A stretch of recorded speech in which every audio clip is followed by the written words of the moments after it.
Rita Marley, l'épouse, la matriarche, le fantôme de la trahison. Le mythe et la veuve. Pendant des décennies, Rita Marley fut considérée comme la veuve loyale qui portait la flamme de Bob Marley après sa mort prématurée. Elle construisit sa vie autour de la protection de son nom, de sa musique et de ses enfants.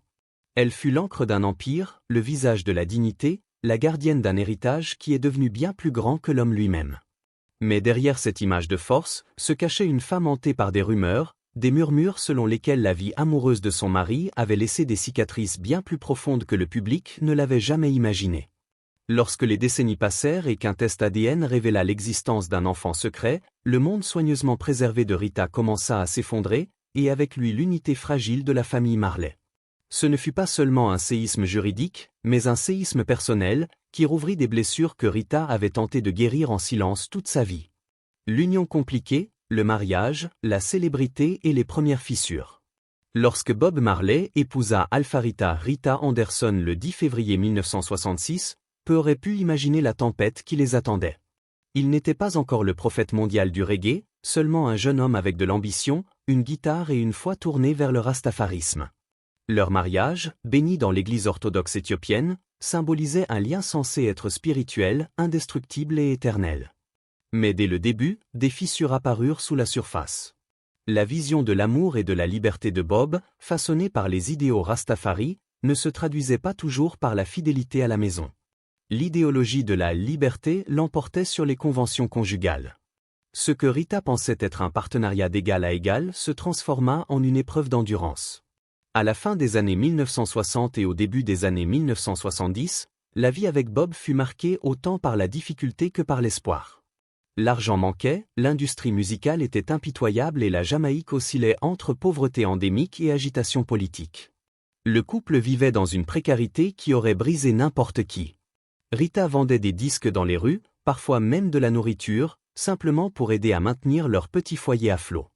Elle chanta en chœur sur nombre de ses enregistrements, se tenant derrière lui au sens propre comme au figuré, tandis que les Weller commençaient à grimper les échelons de la reconnaissance locale. En 1967, elle donna naissance à Cedella, la première de leurs 3 enfants communs. Ziggy suivit en 1968, puis Stephen en 1972. En outre, Bob adopta Sharon, la fille de Rita, issue d'une relation précédente, l'élevant comme la sienne.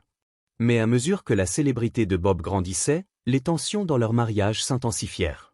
La sortie de Catch a Fire en 1973 propulsa les Weller sur la scène mondiale. Soudain, Bob n'était plus seulement un chanteur jamaïcain, il était une voix révolutionnaire des opprimés, un porte-parole de la paix, de la justice et de l'unité. Les chansons qu'il écrivait, Get Up, Stand Up, No Woman, No Cry, parlaient de liberté, de résilience et de dignité humaine. Pourtant, alors qu'il prêchait ses idéaux au monde, sa vie privée racontait une autre histoire. Les femmes étaient attirées par lui, non seulement pour sa musique, mais aussi pour son magnétisme, sa spiritualité et son aura d'icône. Il pouvait être doux, joueur et d'un charisme désarmant. Pour Rita, cela signifiait vivre dans l'humiliation constante d'aventures extraconjugales qui n'étaient plus chuchotées, mais reconnues ouvertement. Bob eut des enfants en dehors de leur mariage. Chaque arrivée était une blessure que Rita était censée endurer en silence, une épreuve de sa foi et de sa loyauté. Janet Bowen lui donna une fille, Rohan. Pat Williams donna naissance à Robert Jr. et peut-être le plus célèbre. Au milieu des années 1970, Bob entama une relation avec Cindy Breakspear, une Canadienne jamaïcaine qui remporta le titre de Miss Monde 1976. Pour Rita, Cindy n'était pas seulement une autre femme. Elle était une figure publique, une rivale glamour, dont la présence dans la vie de Bob ne pouvait être cachée. La rivalité entre les deux femmes était un sujet de discussion silencieux dans la sphère publique et une source de tension constante dans le cercle intime de Bob. Malgré cela, Rita resta l'ancre. Elle était là en décembre 1976 lorsque des hommes armés envahirent leur maison de Kingston en pleine période de troubles politiques violents. Bob fut blessé par balle, tout comme Rita qui reçut une balle dans la tête mais survécut. Encore convalescente, elle se tint à ses côtés lors du concert Smile Jamaica seulement 2 jours plus tard, se produisant devant des milliers de spectateurs, sa loyauté exposée aux yeux du monde. Cette loyauté, toutefois, eut un coût personnel. Des amis dirent plus tard que l'esprit de Rita avait été à la fois endurci et marqué par ces années, qu'elle avait appris à vivre avec la trahison en enfouissant sa douleur sous le devoir de veiller sur Bob, de veiller sur sa musique, de veiller sur l'héritage d'un homme qui, d'une certaine manière, lui avait déjà échappé. La bataille pour l'héritage, le chaos de la succession et la matriarche de fer. Quand Bob mourut le 11 mai 1981 à seulement 36 ans, Rita fut projetée dans un rôle encore plus lourd. Comme Bob n'avait laissé aucun testament selon la loi jamaïcaine, sa succession sombra dans le chaos. Bob, fidèle à son idéologie, n'avait jamais voulu signer un testament, considérant que c'était une institution babylonienne et que l'argent n'est rien. Les années de travail et de sacrifice de Rita laissaient une fortune que des avocats, des partenaires commerciaux et d'autres mères et enfants cherchaient à s'approprier. Rita se battit farouchement pour protéger ce qu'elle considérait comme l'héritage de son mari, s'opposant aux avocats, aux partenaires commerciaux et même à certaines des autres compagnes et enfants de Bob. Elle devint la matriarche, le visage public de l'Empire Marley, mais aussi sa figure la plus clivante. Chaque décision qu'elle prenait, qui recevait quoi, comment la succession était gérée, quelles histoires étaient racontées et lesquelles étaient effacées ou fut scrutée et critiquée. La question de savoir qui étaient les héritiers légitimes de Bob était le cœur de la bataille. L'absence de testament a ouvert la voie à des décennies de litiges, de batailles juridiques complexes et de rivalités familiales. Et puis, des décennies plus tard, survint la découverte qui rouvrit d'anciennes blessures, des preuves ADN confirmant l'existence d'un autre héritier. Pour Rita, ce ne fut pas seulement une complication juridique, ce fut un séisme personnel. C'était comme si l'ombre de Bob était revenue lui rappeler que même dans la mort, il avait laissé derrière lui des secrets capables de défaire tout ce qu'elle avait construit. L'union compliquée qui avait commencé par des vœux dans une église de Kingston était devenue dans ses derniers chapitres une histoire de loyauté poussée au-delà de l'endurance, d'un amour marqué par la trahison et d'un héritage à jamais enlisé dans la controverse. Les autres femmes et l'ombre de l'infidélité. La célébrité de Bob Marley était indissociable de son charisme. Les femmes étaient attirées par lui partout où il allait et il les repoussait rarement. Il vivait selon une philosophie qui embrassait la nature, la liberté et l'amour sans entrave.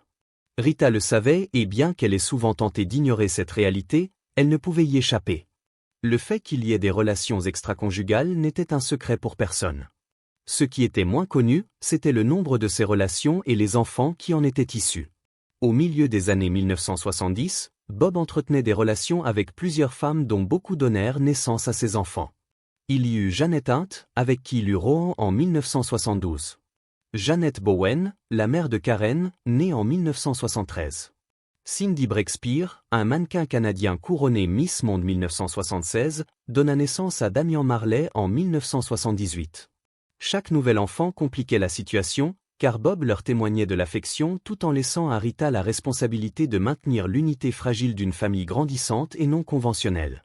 Certaines de ces femmes étaient tolérées par Rita, ne serait-ce que parce que Bob insistait pour les garder proches. D'autres, en revanche, suscitaient une rivalité amère. Cindy Breakspear, en particulier, était un sujet sensible. Tandis que Rita s'efforçait d'incarner la dignité de l'épouse, la fidélité et la force, Cindy représentait la jeunesse, le glamour et l'attention internationale. Le public suivait leur guerre silencieuse, même si rarement l'une ou l'autre s'exprimait ouvertement. Puis vint Yvette Crichton. Contrairement à Cindy, elle n'était ni reine de beauté ni visage célèbre. Elle travaillait étroitement avec l'organisation Marley, aidant à traiter le courrier des fans et vivant un temps dans la même maison que la mère de Bob, Cedella Booker. Pour Rita, Yvette n'était rien d'autre qu'une intruse. Leur hostilité devint ouverte, marquée par des disputes bruyantes et un mépris réciproque. En 1980, alors que la santé de Bob s'effondrait à cause d'un mélanome qui s'était propagé à son cerveau et à ses poumons, Yvette révéla qu'elle était enceinte. Bob, déjà en lutte pour sa vie dans des cliniques en Allemagne, ne confirma ni ne nia jamais la paternité, mais il confia discrètement à sa mère Cedella que si l'enfant était réellement le sien, elle devait s'en occuper. Cette seule déclaration allait tout changer par la suite. À peine 2 semaines après la mort de Bob, le 11 mai 1981, Yvette donna naissance à une fille nommée Makeda Janesta Marley. Contrairement aux autres enfants de Bob, Makeda vint au monde entouré non pas de célébration, mais de suspicion, de rejet et de ressentiment. Pour Rita, qui avait enduré des années d'humiliation, l'idée d'élever un autre enfant né de la trahison était intolérable. C'était la goutte d'eau qui faisait déborder le vase de sa patience et de sa dignité. L'enfant secret et la bataille pour la reconnaissance. L'arrivée de Makeda en mai 1981, à peine quelques jours après les funérailles de Bob, fut plus que ce que Rita Marley pouvait supporter. Pour la veuve qui avait passé 15 ans à affronter les tempêtes provoquées par les liaisons de son mari, ce nouveau-né représentait l'affront ultime. Rita refusa d'abord de reconnaître le bébé comme membre de la famille Marley, affirmant qu'Yvette avait inventé cette histoire afin de s'assurer une part de la fortune croissante de Bob. La succession Marley était déjà un champ de bataille. Bob était mort intestat, sans laisser de testament. Selon la loi jamaïcaine, sa veuve et ses enfants reconnus pouvaient hériter, mais la question de savoir qui comptait comme enfant reconnu devint rapidement la source de querelles amères. Rita était déterminée à protéger la part de ses propres enfants. À ses yeux, l'existence même de Makeda menaçait de diluer ce que elle et ses enfants avaient sacrifié pour préserver. Pendant des années, Yvette se battit pour que sa fille ait une place parmi les héritiers Marley. Elle vécut modestement en Pennsylvanie, loin des paillettes de Kingston et de la richesse générée par le nom de Bob. Elle s'appuyait sur le fait que la mère de Bob, Cedella Booker, avait un jour reconnu l'enfant comme étant du sang de son fils. Pourtant, sans preuve tangible, les revendications d'Yvette furent écartées. Rita et ses alliés les considéraient comme de l'opportunisme pur et simple. Alors que l'empire Marley s'étendait dans les années 1990 et 2000 via Tuff Gong International, les albums posthumes et les contrats de merchandising, l'exclusion de Makeda devenait de plus en plus flagrante. L'ironie était cruelle. Tandis que les autres enfants de Bob, même ceux nés hors mariage, étaient accueillis dans le cercle familial, cette Benjamin restait dans un vide juridique et affectif. La différence ne tenait pas à l'enfant elle-même, mais à la querelle entre deux femmes qui avaient toutes deux aimé le même homme. Dans les années 1990, l'arbre généalogique des Marley devint une fascination publique. Les journalistes énuméraient les 12 enfants officiels de Bob, mais Makeda n'était souvent mentionnée qu'en note de bas de page. Tant qu'elle le fut, elle grandit en sachant qui était son père, mais sans la validation ni le soutien dont jouissaient ses demi-frères et sœurs. Ce n'est qu'à l'âge adulte qu'elle commença à parler pour elle-même, affirmant à qui voulait l'entendre qu'elle était bel et bien le dernier enfant de Bob Marley. Mais la confirmation définitive ne viendrait que des années plus tard, lorsque la science entrerait enfin en jeu. Les tests ADN, une technologie inexistante au début des années 1980, apporteraient une vérité que personne, pas même Rita, ne pourrait nier. Et lorsque cela arriva, la réaction au sein de la famille Marley fut explosive. Le test ADN est l'effondrement d'une matriarche. Au cours des années 2000, les tests ADN étaient devenus un outil incontournable dans les litiges familiaux. Pour Makeda, désormais adulte et déterminée à prouver sa filiation, c'était le seul moyen de réduire au silence des décennies de doute. Après des années de batailles juridiques et de pression discrète, un test fut enfin réalisé. Les résultats furent clairs, elle était la fille de Bob Marley. Pour le reste du monde, cette révélation semblait presque inévitable. L'histoire de Bob avec les femmes était bien connue et la ressemblance de Makeda avec la lignée familiale était indéniable. Mais à l'intérieur du foyer Marley, les résultats tombèrent comme une bombe. Rita, qui avait passé des décennies à protéger l'héritage de son mari, fut humiliée et dévastée. Pour elle, il ne s'agissait pas simplement d'un enfant supplémentaire s'ajoutant à un arbre généalogique déjà compliqué. C'était une trahison qui refusait de mourir, même d'outre-tombe. Des amis proches de la famille se souviennent que la réaction de Rita frôlait la fureur. Elle avait enduré la relation publique de Bob avec Cindy Breakspear. Elle avait vu Damian, l'enfant issu de cette liaison, devenir l'une des plus grandes étoiles du reggae, mais cette fois, c'était différent. Makeda était née après la mort de Bob, preuve d'une liaison qui avait hanté les derniers mois de Rita avec lui. Être contrainte, des décennies plus tard, de l'accepter comme héritière légitime était insupportable, car cela revenait à valider la dernière trahison de Bob. Le test ADN bouleversa le paysage juridique. Makeda ne pouvait plus être rejetée comme une imposture ou une opportuniste. Elle avait désormais un droit légitime sur la succession de Bob, une fortune valant des dizaines de millions dans les années 2000 et un nom doté d'une puissance culturelle immense. Pour Rita, cela signifiait rouvrir de vieilles blessures à un moment de sa vie où elle cherchait paix et contrôle. Au lieu de cela, elle se retrouva à revivre les humiliations de son mariage sous la lumière crue de la science moderne. Certains récits évoquent comment cette révélation déclencha de violentes disputes au sein de la famille. Certains frères et sœurs accueillirent Makeda avec prudence, la reconnaissant comme du sang, tandis que d'autres se rangèrent du côté de Rita qui jugeait le moment cruel et injuste. La matriarche, autrefois pilier inébranlable du clan Marley, se mit à s'emporter. Elle accusa Yvette de manipuler la situation, d'utiliser la science pour forcer son entrée dans une famille qui ne l'avait jamais voulu. La tragédie de tout cela était flagrante. La veuve du fils le plus aimé de la Jamaïque, autrefois loué pour sa force, s'effondrait publiquement face à une vérité qu'on ne pouvait plus ignorer. Et pour Makeda, la victoire de la reconnaissance s'accompagnait du lourd fardeau de savoir qu'elle était au centre de la tempête qui brisait ce qu'il restait de paix dans la maison de son père. Division familiale et lutte pour la succession. La confirmation de la paternité de Makeda ne régla pas l'affaire, elle l'enflamma. La succession de Bob Marley, déjà l'une des plus complexes de l'histoire de la musique moderne, devint encore plus disputée. Avec plus d'une douzaine d'enfants, 8 mères et un empire valant des dizaines de millions, chaque nouvelle reconnaissance signifiait une part supplémentaire à diviser. Rita avait longtemps été la gardienne de l'héritage de Bob. Elle dirigeait Tuff Gong, négociait les contrats de licence et parlait au nom de la famille Marley. Mais l'entrée de Makeda affaiblit son autorité. Si un enfant exclu pendant des décennies pouvait soudain obtenir un statut légal, qu'est-ce que cela disait des décisions prises par Rita par le passé? Que signifiait cela pour l'empire qu'elle s'était acharnée à contrôler? Les autres enfants étaient divisés. Ziggy et Stephen, les porteurs de flambeaux les plus visibles de la musique de leur père, penchaient vers l'acceptation, du moins publiquement. Ils avaient vu de leurs propres yeux comment l'exclusion pouvait éroder l'image de la famille et ils voulaient protéger la réputation de Bob, une image de paix et d'unité que leur père avait cultivée. Mais d'autres, surtout ceux plus proches de Rita, pensaient autrement. Ils considéraient Makeda comme une intruse dont l'arrivée rouvrait des blessures douloureuses. Les tribunaux furent de nouveau saisis.